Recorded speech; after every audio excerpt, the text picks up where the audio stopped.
Extra Life.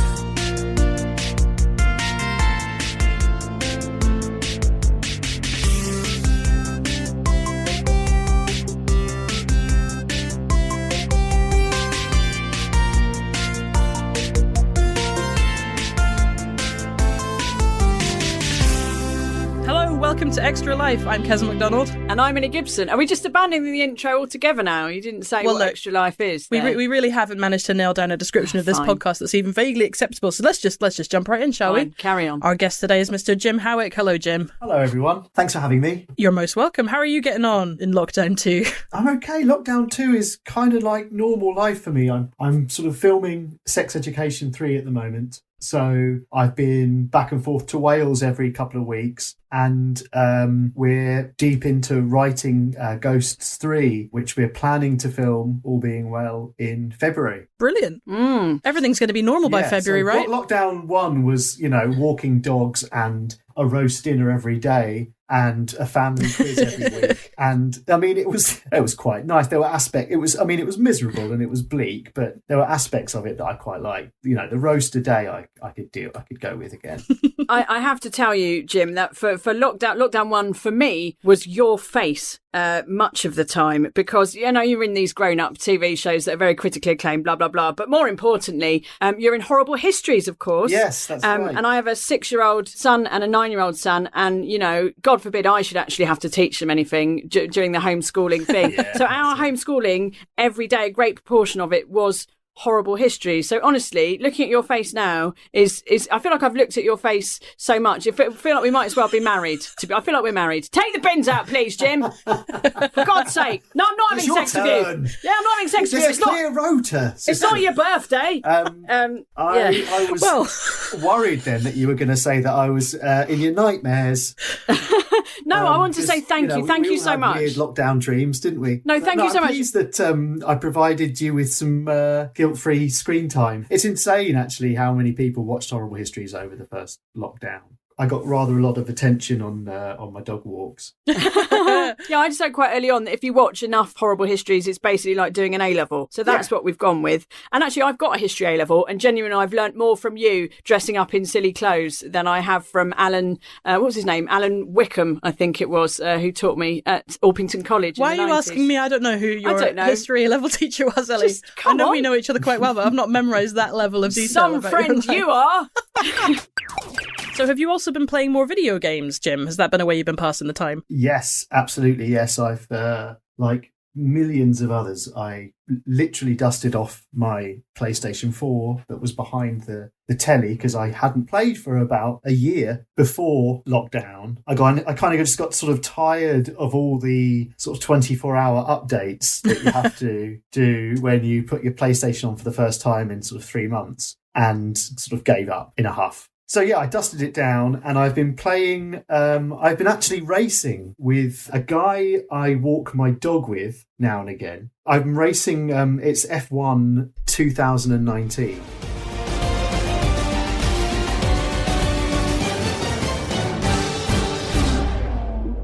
So it's Formula One cars, and we sort of race all around the world with this guy who was a lighting director for Toto and the Eagles. He's now retired, and the Rolling Stones and Queen. And what? He's just a fascinating bloke who sort of races with me and another friend of mine who I was at drama school with, and sort of just, gets sort of stoned and races with us. This old hippie. So that's what I've been doing. I've also recently bought Star Wars Squadrons, which I got into. Shake them! Giving engines full power! I'm not really a massive story gamer, just because it sort of takes up too much of my life. So I've always been, more recently, the last sort of 10 years or so, more of a kind of sport gamer, because you kind of get that 10-minute hit and you're satisfied and you can do other things. The F1 games are so good these days that they're literally indistinguishable from real F1, I find. And just as boring. Yeah. That's what I find. Equally dull. Presumably livened up by your mate's stories about the Rolling Stones and Toto. Well, that's the thing. It's I kind of got. I used to live with a kind of. I used to live with an actual Finnish man who was really into Mika Hakkinen, and he kind of got me into it. The whole race and the tactics and the maths of it all. And since then, I've got sort of broken through the boredom seal, and I've found enjoyment in it. And so, yeah, it's actually really good fun. But yeah, when sport sort of ceased to exist during lockdown, they would actually put the esports version of the F1 race in place of the actual Grand Prix. And it's sort of, the graphics are amazing. It's indistinguishable, really, from a lot of the footage you see on an actual race. So, yeah, there you go. That's my accidental partridge for the afternoon. That is super partridge, though. Yes, been playing a lot of F1 with the lighting director for the Eagles. I mean, I don't, if you had to make up a partridgeism. Let's go back in time. That's your present day gaming life, Jim. But where did it all start? Where did your love of games begin? Well, I grew up in a seaside town. I grew up in Bognor Regis. So throughout most of the year, it's kind of redundant and deserted. And so it's up to us sort of local kids to keep the amusements going and the arcades going. And so I spent a lot of my childhood in an amusement arcade that was literally a sort of 5-minute bike ride down the road. That arcade was kitted out with Kung Fu Master, and eventually in the late 80s they had an afterburner, which was really exciting. They had the full kind of cockpit and everything else. But the first games I sort of got into down there really were Kung Fu Master, which was a sort of a story-based kind of, what's the word? What do you do in it? Do you punch people? It's called Kung Fu Master, Keza. Do you know what? You don't negotiate with people. It could have been about chess. You know, I mean, I don't know. What's chess got to do with Kung Fu? Well, maybe you're a chess master who also does Kung Fu, but the Kung Fu isn't part of the game. It's just like part of the background story. I think you've had too much coffee. Yeah. So basically, the premise is that this Kung Fu master, whose name's Tom, loves chess. Obviously, his name's Thomas, and his girlfriend Sylvia. Tom and Sylvia, the 70s sitcom husband and wife. Sylvia gets kidnapped by a gang called Sons of the Devil, and then you basically have to fight your way through knife-throwing maniacs, and that's basically it.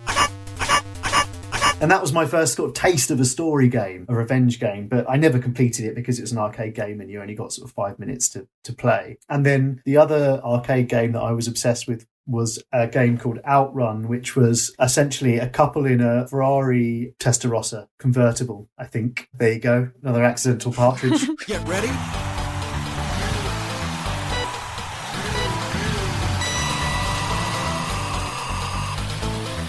And they were basically driving through kind of exotic hot locations, and I wasn't really sure of the premise of that game, but again they were just sort of tasters of levels because it was an arcade game and I wasn't particularly well off. What I found particularly elevated Outrun was the girlfriend constantly shouting at you while you were driving. Go faster! Is that right? I can't remember. That's what happened in my head. Yeah. Maybe that's just I remember that the girlfriend never drove herself. So no, she just shouted. Just a nag. Yeah, it was. I mean, maybe I've just absorbed the early 90s sexism norms and projected them onto Outrun, but I do think that was the case, wasn't it, Ellie? Were women even allowed to drive in the 90s? I can't remember. I think so. It was a long time ago. You'd know. There are horrible histories about women learning to drive in the 90s.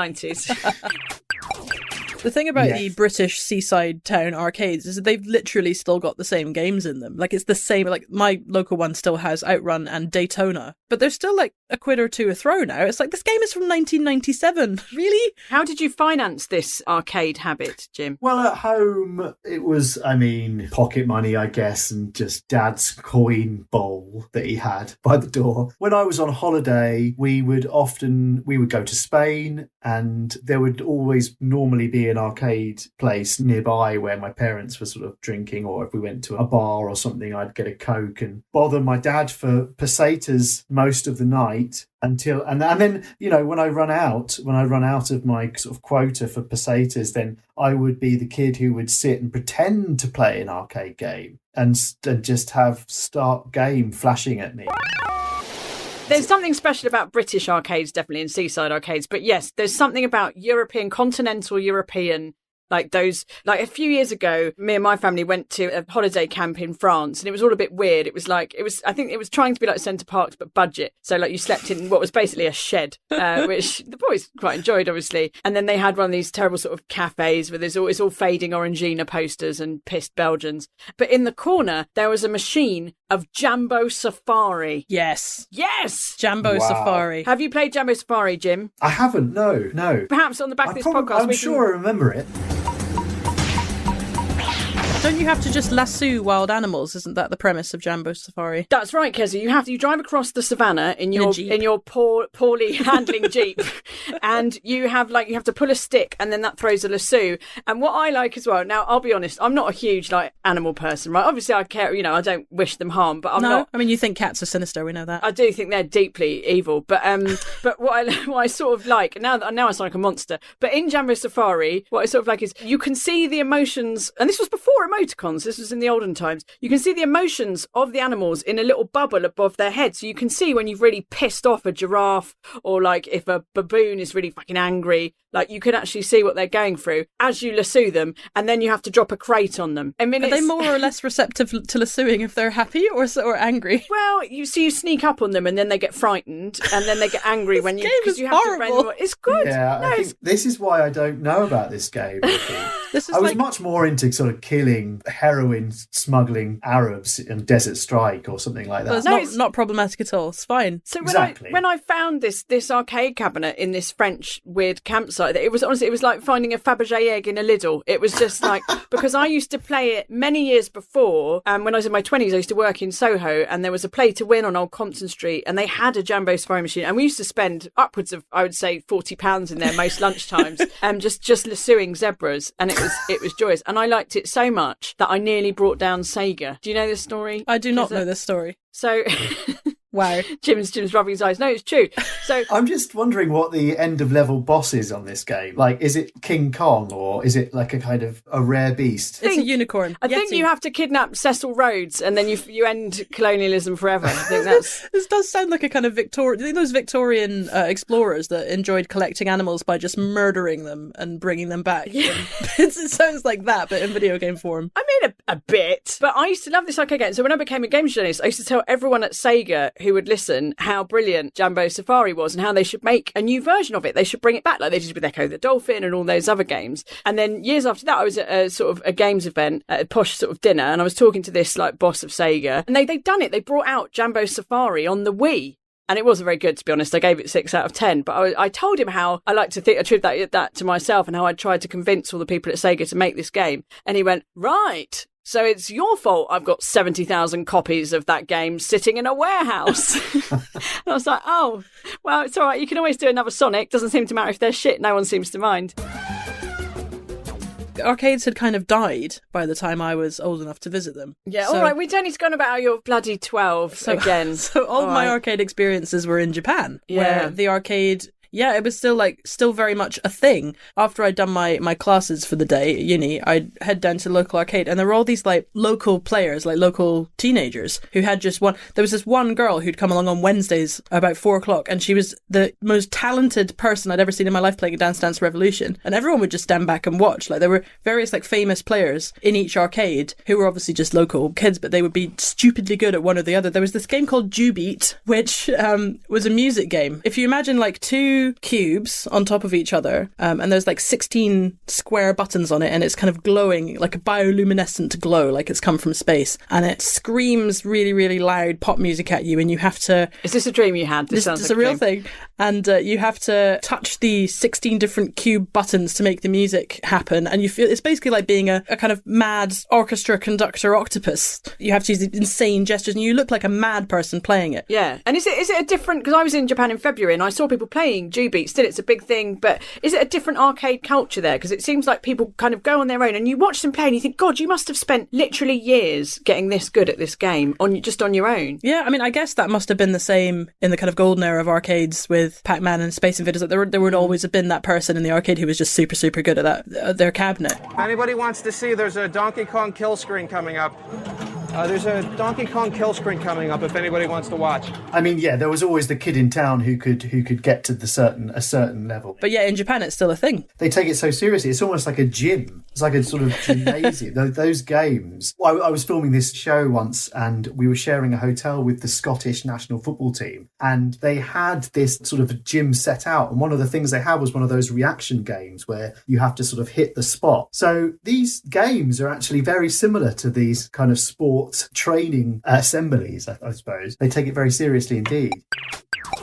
So that was your sort of arcade gaming, Jim, but did you also, what machines did you have at home? We didn't have a machine at home until I got a Sega Mega Drive for Christmas when I was about 12, I think. Before that, I used to go sort of 2 doors down the road to a friend of mine's house, who's now my brother-in-law, funnily enough, and he had a Commodore 64. I just loved going around there and playing his games. He had Paperboy and Rampage, Ghouls and Ghosts, Hover Bother, which I can't remember. I think that Hover Bother was about, you were sort of warring neighbours and you had to, whoever could mow their lawn the fastest. And Paperboy was great because you would be a paperboy and you would be delivering in an American way. It wouldn't be like the Great British way where you get off your bike and put it on the stand and then walk up the driveway and try and get the Sunday Times in the letterbox. It was the throwing Paperboy delivery service, and you'd get extra points for smashing windows and hitting men in the street fighting, and you had to avoid kind of drunks, and it's quite satirical.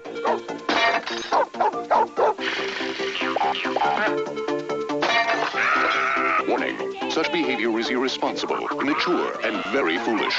We recommend you try it at home.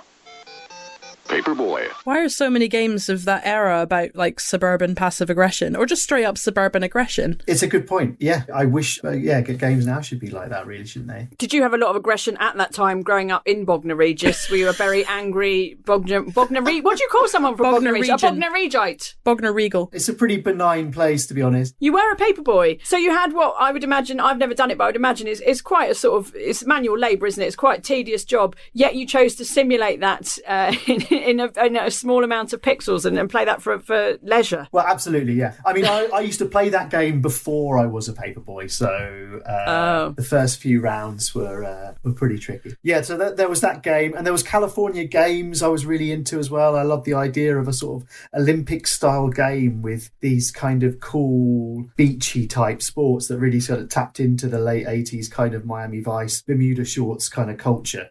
So you could play hack-a-sack with someone. That was a sport. I'm building a picture of you, Jim, as a child. Your aspirations seem to be to live in some sort of Californian paradise with a Ferrari and a hacky sack. And a girlfriend who shouts at you. Yeah, a shouty girlfriend and delivering papers every day. Was that your dream? Was that what you secretly wanted to grow up to be? I mean, how close are you to achieving that goal? I mean, that's what I'm doing now, you know. Bognor Regis is the California of Great Britain, after all. I do kind of love how in the 80s when games were super simple, they're like episodes of Peppa Pig or TV series where it's like, this one is about going to the dentist, this one is about playing with a ball. I think there's a Benny Hill game on the Spectrum, where you have to hang washing out while Benny Hill chases you or something. There's maybe you have to chase the woman hanging the washing out. Either way, I'm not sure I want to play it, to be quite honest. On the plus side, because they were so simple, games didn't have the issue that Disney films now have, where when you press play on them, it comes up with a big disclaimer saying, this film is hella racist, and we're really sorry about that. God, they do. I didn't know they were doing that, doing disclaimers on Disney they just films. done it, yeah, because there are obviously some bits of, like the bit in Dumbo with all the crows. They do it. I watched Flash Gordon the other day, and they had one before that. As well. It's like Flash Gordon. It's like sitting on something on a planet, mate. It was a different time.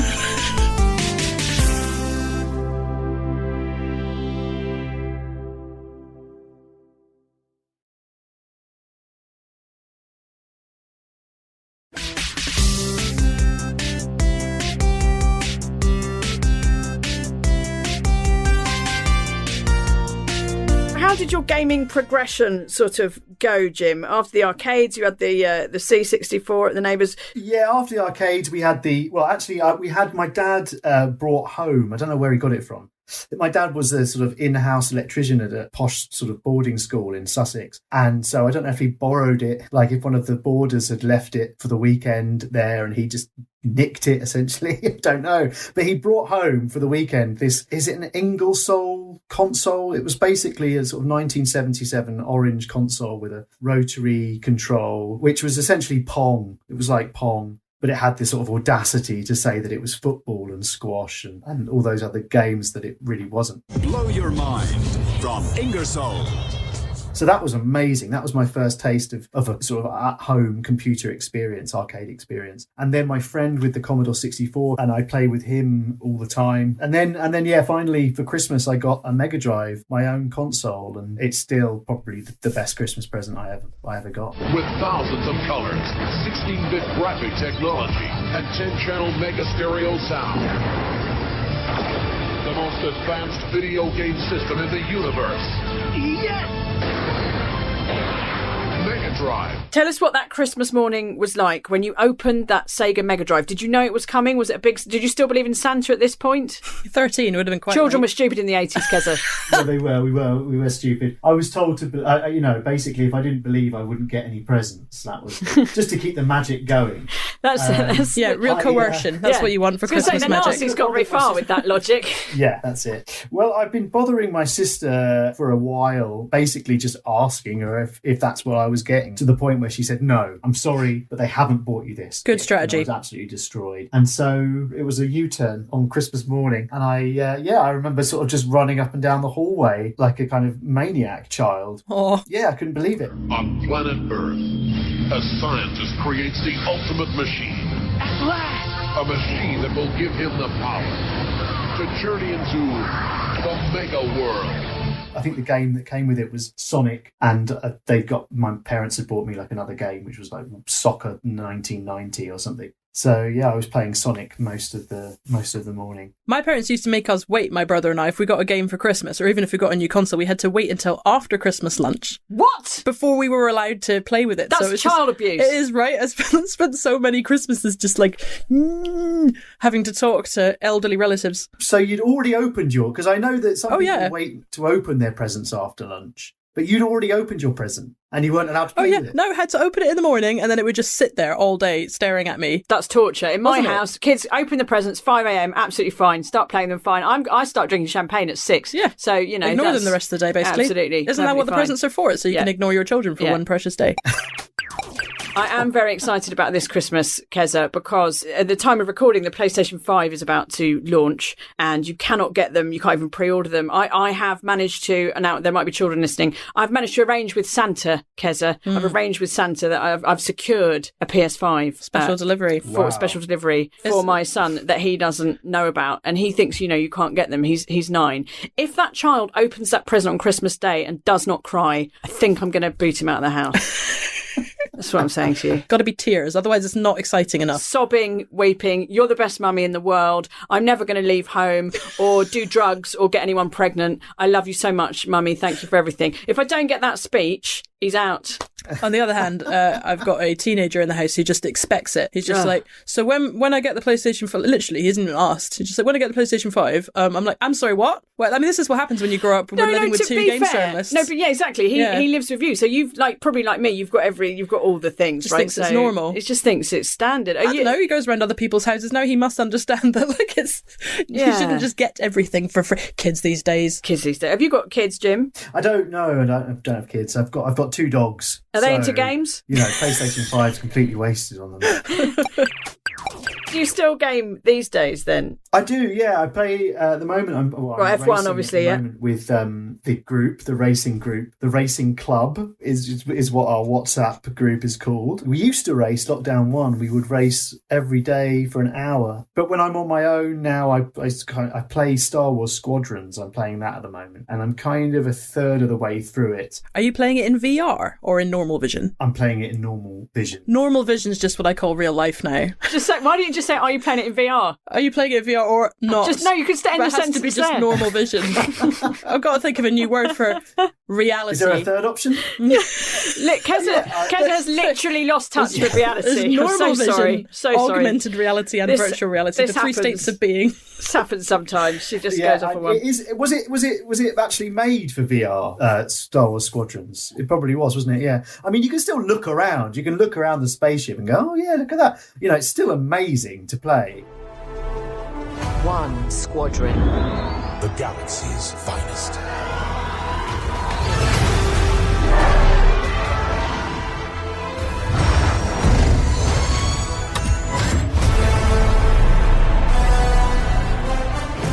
when I was told that I was coming on, and I was told about how I'd have to sort of come up with the idea of a fantasy game that I would, my perfect game. And sort of if you asked me 20 years ago, then this game probably would be it. I feel like still about 3/4 of game developers are still just trying to pursue the feeling that they got watching Star Wars as children. Like, that's the whole point of like a large proportion of game development. Try and get Star Wars right. Yeah, absolutely. And I think, they are now, because everyone who's sort of making the decisions are our age, essentially. So they were the kids that watched it.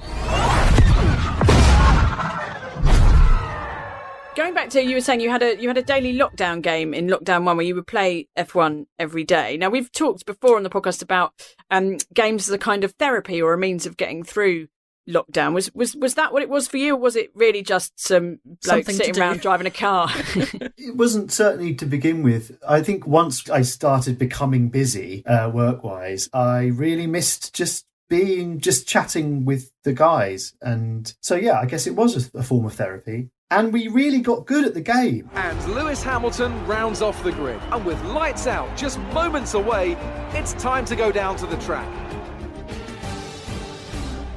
We started clocking lap times that were considered pretty good, even in the esports kind of, an esports level. So we were essentially practicing for an hour and a half a day, every day. Okay, go through all the gears if you can. We need to make sure the engagement is okay before the start. We're going to want to put some temperature into the tyres and brakes. We need to keep the engine cool though, so don't go too high with the revs. And I don't know if you've ever played sort of these F1 games or this sort of high-speed sort of racing games, but they actually are really hard to drive and to get round a track. We got really good at the game, and I really missed it. Have you considered going the whole hog with the steering wheel and the force feedback and the accelerator pedals? It's accelerator pedals, that's a thing. The full cockpit. I know I have a few racing game fans who have, like, about twice a year when a new F1 game comes out, or a new Forza, they just kind of disappear into their ridiculous haptic feedback pretend car for like a month. Yeah, I mean, I think for that you've got to go big or not at all, really. I've got one of our sort of racers. He bought a pedal panel and a steering wheel and spent about £200 on it. But you've still essentially got to attach it to a table or some sort of normal domestic appliance. You need to spend £1,000 on a proper rig. Otherwise, there's no benefit. So, yeah, we fantasized about it, but it's the good old... I just basically bought those things that you can put on top of your analog controllers. They're extra sort of thumb bits that give yourself a bit of grip. That was my rig. Listen, that's a gateway drug, that sounds like to me. I swear to God, this time next year, if there's a Lockdown 3, I can see you, Jim. You're going to be buying an actual F1 car, hollowing it out and sticking a PlayStation in there. That's my prediction for you. Yeah, with the full force feedback chair. I mean, you could buy like a child's bed, couldn't you? You used to get those novelty beds that were cars. I could just get that in the front room and just stick a steering wheel in. I mean, let's be honest, it is the middle-aged man equivalent of those beds, really, isn't it? Right, Jim, I've got to go get our other special guests now because we've been keeping them waiting for a little while. So, Ellie, do you mind getting them? Yeah, I'll just go. I think they're waiting in reception. I'll just go and get them, okay. Hello! Hi there, Jim Howick. I am Dave Lucasarts. Lovely to meet you. Hi, Dave. Nice to meet you too. Hi, great to be here. No, thanks for having me. Yes, I've just flown in from California. Now, here's the thing. The Star Wars thing, it's not really working out for us at Lucasarts. Oh, I'm really surprised by that. Yeah, it turns out it's not very profitable, Keza. Wow. That's right. After 43 years, we've realised there's no money in it, really. Squeezed it dry. Yeah, that's right. Fair enough. So basically, we're looking for new IP, new ideas. And what we thought we'd do is, who can we get to breathe some life into the LucasArts portfolio? Let's ask a former member of the Horrible Histories cast. So, Jim, pitch your idea. Okay. Here's an idea. Essentially, let's talk about a game called Star Wars Mates, right? Star Wars Mates. And what you have is all of your mates as avatars, and you have a Rockstar style game where you can go anywhere and do anything. Like, imagine Vice City in Mos Eisley. You can go and start a fight in the Cantina bar. You can go to a port and fly to a planet with your mates or your friends or your family and just do anything you want. Red Dead in Star Wars. Does it exist? I hope not.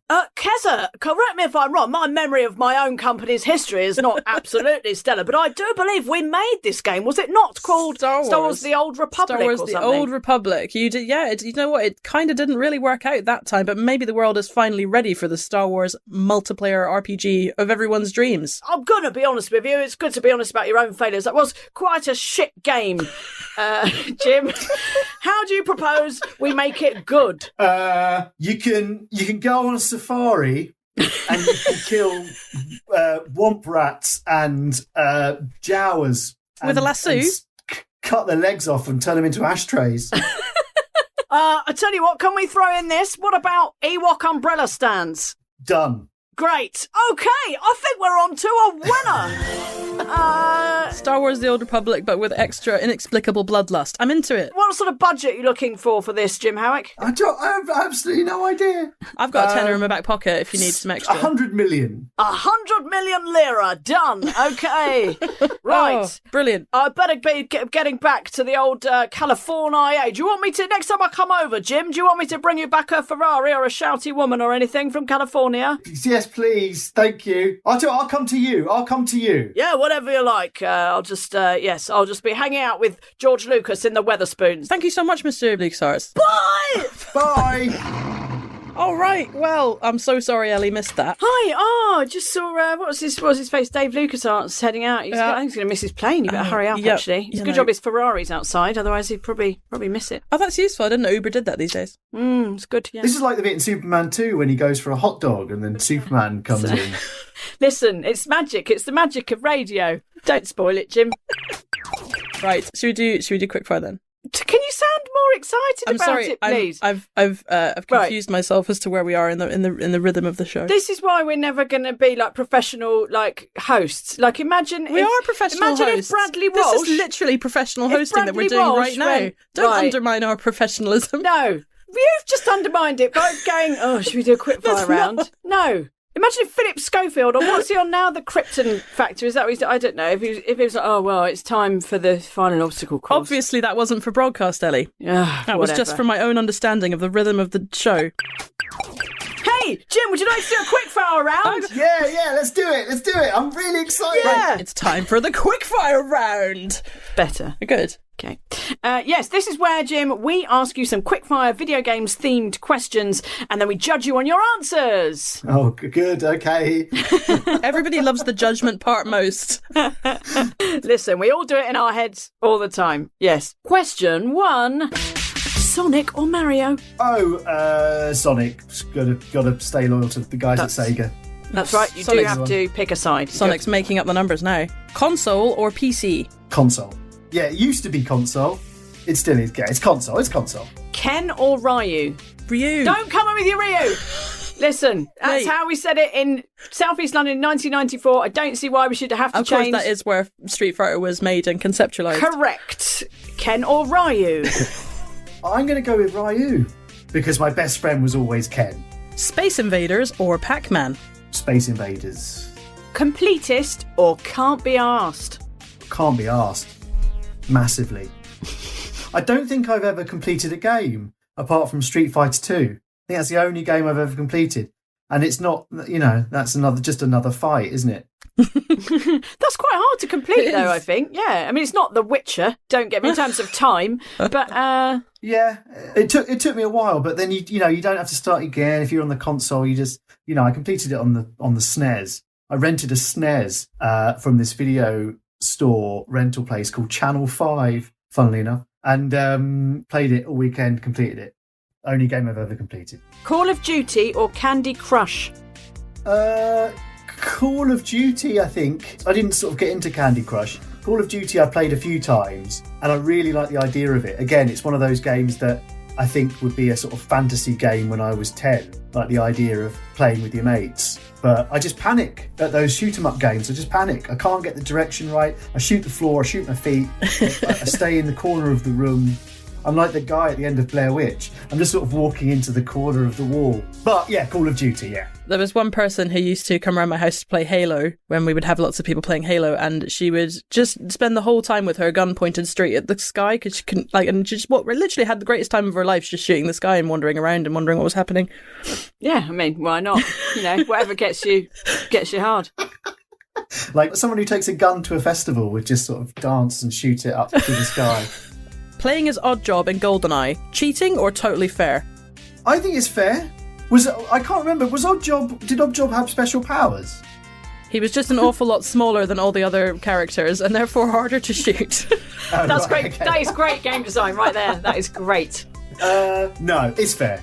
I was always Baron Samedi. Yeah. So yeah, me and my mates, we built this when I was a student. We built this kind of cardboard viewfinder, a tunnel vision effect. So you'd have two people on chairs and then two people sort of in front of you, sort of on the floor, sit with their legs crossed, and then you'd sort of peer through this cardboard tunnel and you could only see your screen. You couldn't see where you were in relation to anyone else. So this is when the screen was in quarters, right, for split screen. So you literally created a tunnel so that you couldn't peek at what everyone else was doing. That's genius. So it was kind of like a really early version of like online shoot 'em up gaming, really.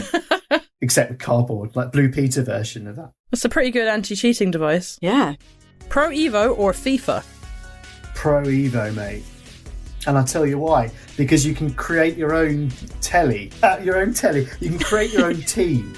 I've been up all night creating a team of my friends, and I've been looking and studying pictures of them on Facebook to get the avatar just right. I've lost hours creating actual customized teams of all my mates and stuff. So definitely Pro Evo. Also, it's a better gameplay, I think. Do you know, I used to do that in the Guitar Hero / Rock Band games. I spent many hours creating all my friends in rock bands, but then also for a party once, I created all of the different eras of David Bowie so that they could all play together. That's amazing. I was quite pleased with myself. It took like 3 days. Oh, I once customised a game, like a physical game of Guess Who, with some Tipex, and I made all the people on it people in the video games industry. So I think you were on there. I can't remember. Maybe you were Pauline. I can't remember which one you were, Keza. There are only about 3 women, so it's very like the video games industry. I'd had to draw beards and moustaches. And I recently bought a vintage box of Hero Quest. Do you remember Hero Quest? Oh, I loved Hero Quest, yeah. I don't know if you played it, Keza. Hero Quest was basically Dungeons & Dragons for children who weren't very imaginative. Yeah, recommend it. I bought that online a couple of weeks ago. It was probably my favourite board game as a child, and it probably still is. It's essentially Dungeons & Dragons for non-completists, because you can play it in about an hour and a half. It's fine. Yeah, it's for lazy people and simpletons and children, which is what we're saying. No offence, Jim. And now I've just got back into sort of painting all the miniatures again, which I haven't done since I was like 13. But yes, I spent quite a lot of money on like all the little paints and the dry brushes and everything else. And and that's what I'm doing at the moment in the evenings. My wife can't keep her hands off me, to be honest. Now, we've been told that we have to end the podcast by saying, I can't even say it now, by saying game over, because, yeah. So we can't bring ourselves to do that, Jim. So what we're going to do is make you do it. Is that acceptable? Oh, yeah, sure. I mean, I'm sad to, but yeah. Thanks for having me, guys. Oh, you're very welcome. You can do it in any style. Any style of game over that you'd like. I was about to say accent, but I take that back. Not any accent you'd like. No, we all know where the line is. There's the line. Do it in any style otherwise you would like. Okay. Game over. How about that? Oh, that's a good one. Yeah. Yes. Robotic Thank you so much, Jim Howick. Thank you, Jim. It's been really fun. Thank you. My pleasure. Thanks, guys. This has been Extra Life. If you've enjoyed the show, don't forget to like and subscribe. You can find us on Twitter and Instagram at Extra Life Pod. Extra Life with Ellie Gibson and Keza Macdonald. Produced by Joel Morris. Assistant producer Alex Hart. Music by Wayne Shepard.